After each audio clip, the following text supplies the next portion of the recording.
আজকে আমার পরীক্ষাটা যা হবে না পুরো ফাটিয়ে লিখবো, খাতার মধ্যে পুরো জ্বর তুলে দেবো। আর এই পাখি আর রিমিকে একটু দেখাবো। স্টুডেন্ট খাতা নিয়ে নাও আর লেখা শুরু করো। নাও। আমার যে কি মজা হচ্ছে না। প্রত্যেকে লেখা শুরু করে দাও। সবাই নিজের নিজের খাতার দিকে তাকাবে, আর কেউ কারো খাতার দিকে তাকাবে না বলে দিলাম। আমি তো বাবা কারো খাতার দিকে তাকাবো না, আমি যে ব্রহ্মাস্ত্রটা এনেছি সেটার দিকে তাকাবো। সবাইকে বলে দিচ্ছি, কেউ যদি এক্সাম হলে টুকরি নিয়ে ঢুকেছো আর সেটা দেখে দেখে যদি পরীক্ষার খাতায় লিখেছো, আমি কিন্তু একদম খাতা ক্যান্সেল করে দেবো বলে দিলাম। এই রে, ম্যাম তো বলছে টুকরি ধরতে পারলে খাতা ক্যান্সেল করে দেবে, কিন্তু আমার তো এটাই ভরসা, না হলে তুমি পাসই করতে পারবো না। যাই হোক, আস্তে আস্তে লিখতে শুরু করি। তোর ছাতার ব্যাগ, আমি নিজে কি লিখেছি নিজেই বুঝতে পারছি না।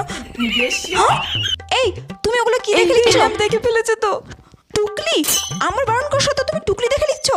দাও দাও ওগুলো আমার হাতে। প্লিজ প্লিজ ম্যাম, আমার ভুল হয়ে গেছে, আর কোনোদিনও হবে না, আমাকে ছেড়ে দিন প্লিজ ম্যাম। রিয়া তুমি নিয়ে কোথাকার? ম্যাম যদি আমার খাতা ক্যান্সেল করে দেয় আমি তো পুরোই ফেল।